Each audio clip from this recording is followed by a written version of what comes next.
Yes. Hey James, one thing about you and Kyrie and KD, as it pertains to you guys' offensive talent, is that you guys can kind of tell what the defense is going to do before they do it.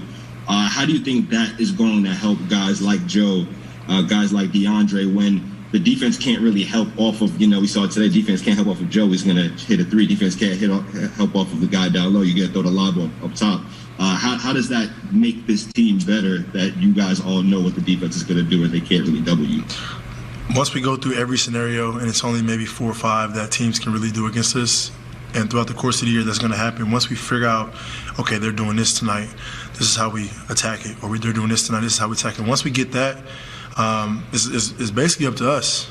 And I'm so excited for Kyrie to get back. He's a key piece to what we're trying to do, and the chemistry. As soon as we can build that, as soon as we can be on the court. The entire Eastern Conference, Jay, revolved around Giannis. Two-time MVP. He was also the Defensive Player of the Year, top seed, trying to win their first championship in 50 years. Got the Supermax. Let's build around him. What do you want? We go from all of that, the entire axis of the Eastern Conference revolving around Giannis. By the way, now the planets are revolving around another team, how quickly it can change. Yeah, and I actually think, Milwaukee's been playing really good basketball as of late, won 3 games in a row. I will say that the Bogdan Bogdanovic deal that didn't go through, where he ended up going to another team, to the Atlanta Hawks, I think ultimately could hinder this team from getting out of the East. Now, look, there's always going to be that question, how does Giannis handle things down the stretch as far as making big shots? Can Drew Holiday, can Chris Middleton, can those guys be the clutch players that Milwaukee needs? I still think they will be there, but the Nets will be by far the favorite in the Eastern Conference. Yeah, by far. It's not, they're bringing in Harden, you get Kyrie back, and I didn't think that they were far off without James Harden. I felt like that the Nets would probably be the team to come out of the East in the first place. But now the question begs of what's going to go through Giannis's mind when, in fact, he looks up at the end of the season and they're not in a position to make a strong run for a championship, or they get bounced in the playoffs early. What clicks to his mind when he's now signed a long-term extension? They went out there and got a player for him. And so Drew Holiday is now in the mix. What happens? Where does his mind go? Should he have not signed the extension? Should I have waited? Should I have looked to go to another team with more players because people aren't going to come here in free agency?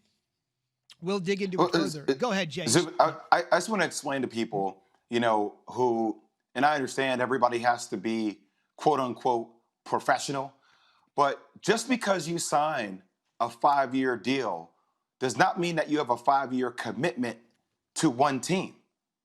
You have a 5-year commitment to the money that you signed for. I just want to specify, this is a new age.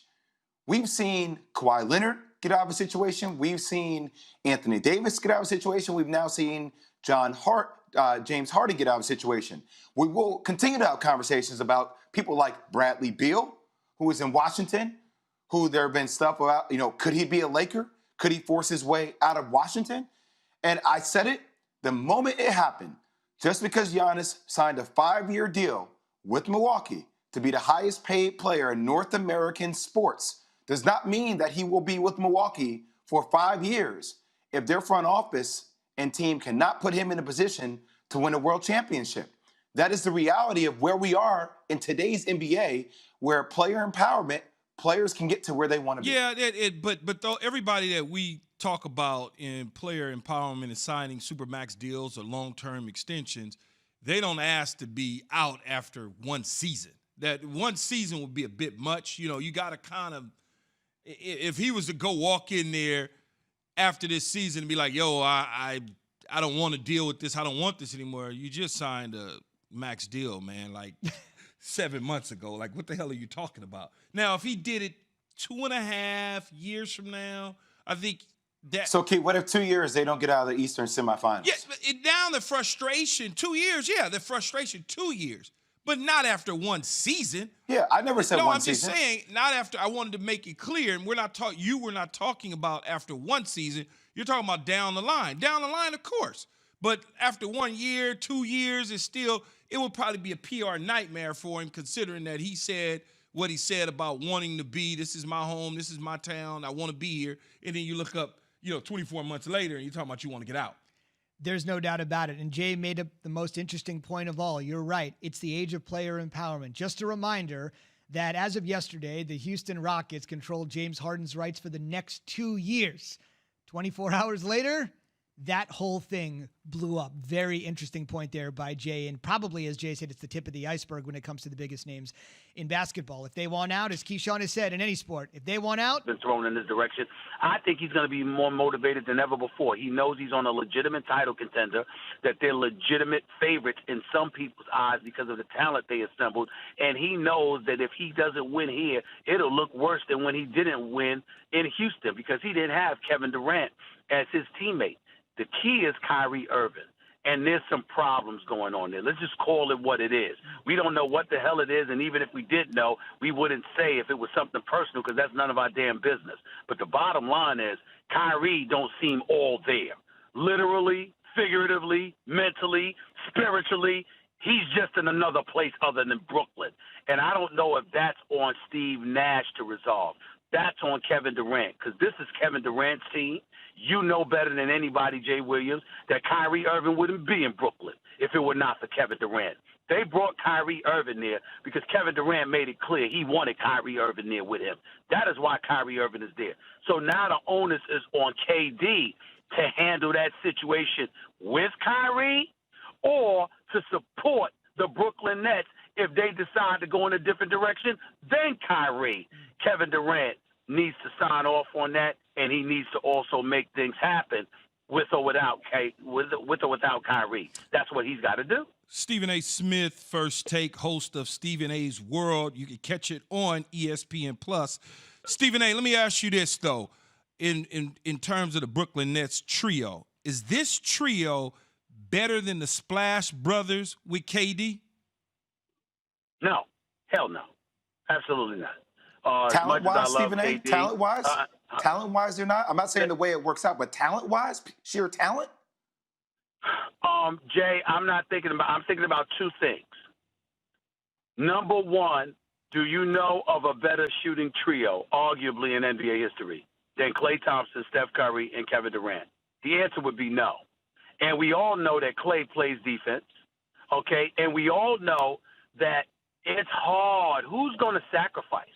Klay Thompson sacrificed in Golden State. Chris Bosh sacrificed in Miami. Ray Allen sacrificed in Boston. Who's going to be the third wheel, and who's going to accept and embrace that role and make the necessary sacrifices? That's the huge question. I understand you're talking about talent, but I'm just basically getting to the bottom line. Like, for example, nobody has a better handle than Kyrie Irving.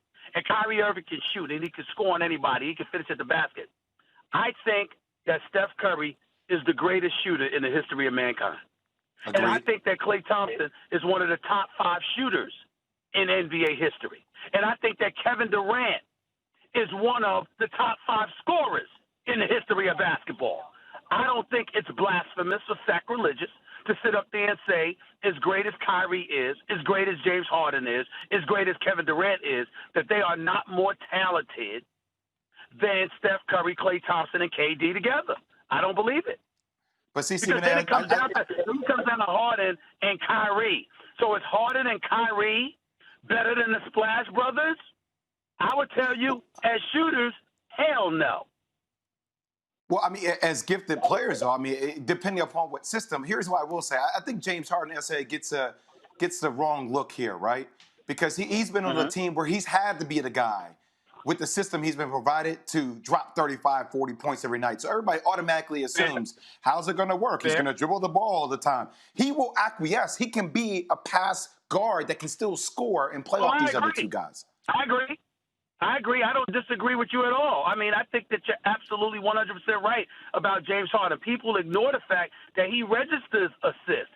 Even when he was playing like garbage because he didn't want to be there, he was still averaging 10 assists a game This dude can do what he wants to do, and he's shown incredible unselfishness in the past. Remember when he was in OKC, he was basically the backup point guard.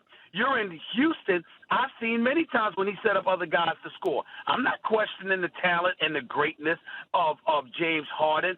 I'm just saying that Steph Curry and Klay Thompson are such marksmen.